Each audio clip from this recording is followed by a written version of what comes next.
If you're like most people and lifting 3 times or fewer per week, you need to be doing full body workouts to hit every major muscular group. And when I think about designing a full body workout, there are 6 fundamental movement patterns that you need to incorporate. They are lunging, squatting, hinging, pushing, pulling, and rotation. There is the carry, for example, a farmer's carry, which is great for your grip and posture, but it's not one of my go-tos. So for today, we are going to go through those 6 movements, and I'll give you some options and tips on how to do them.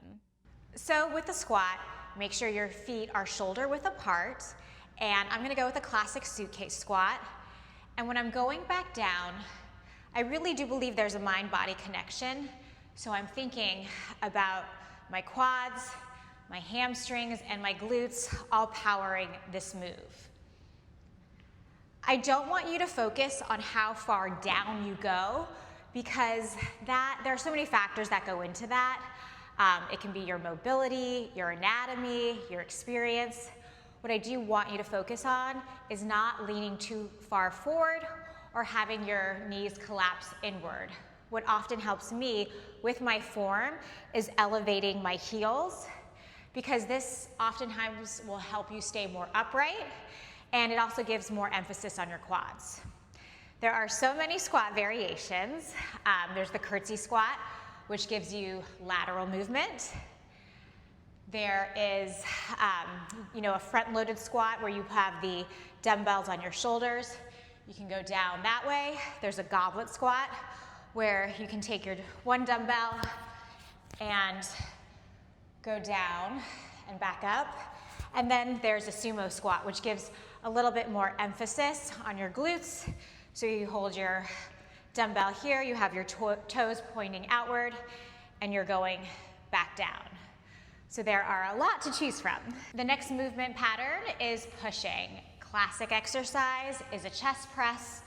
I usually start off with my first set doing lighter dumbbells to just warm up my shoulders. And when you're doing a chest press, it is slow and controlled. So I have my hands at a 45-degree angle. I come down, I pause here, and then I go back up. I often see people bouncing the dumbbells, and that's a great way to get injured. And it usually means your dumbbells are too heavy. So you want to have control over the movement. Pause before going back up, down, pause, and then go back up. With pushing, tons of variation as well. You can do an incline chest press or body weight push-ups, all great options. Going back to legs, and now we're going to focus on lunges. So if I want to be efficient with my time, I'll usually do an alternating reverse lunge, because this way I'm able to get both legs in with one set. But if I do have more time to work with, then I'll do a static lunge, and I like to elevate my foot to give me more range of motion. So then you'll do your left side, you'll rest before going to your right side. Now with lunges, if you want to focus more on your quads, keep that chest upright. If you want to focus more on your glutes, you can lean forward. Lots of options here. The Bulgarian lunge is another great option if you have a bench or something to elevate your foot. Like I said, this focuses more with my chest upright on my quads, and then leaning forward, your glutes. Another great option are your lateral lunges. And if you want to be more efficient with your time, you can do alternating lateral lunge. Now we're on to pulling, and my go-to pull exercise is a single arm dumbbell row.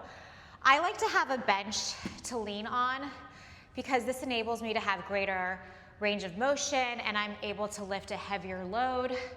So I'll start off on one side, and then I'll rest before going to my other side. If you don't have the time, you can do both arms at the same time. I find that when I do that, I'm not able to lift as heavy as I can if I'm just doing one arm at a time. Another great variation is to do a supine row with your palms facing up.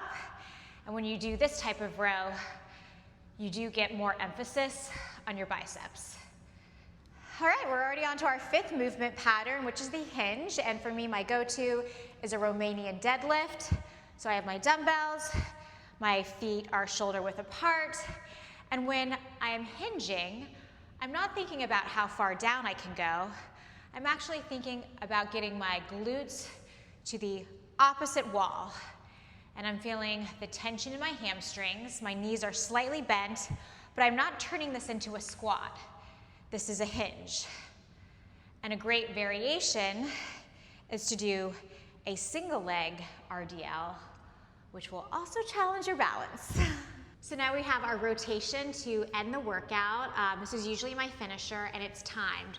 So I'll either do a bicycle crunch for 60 seconds, or if I have a med ball, I'll do a Russian twist.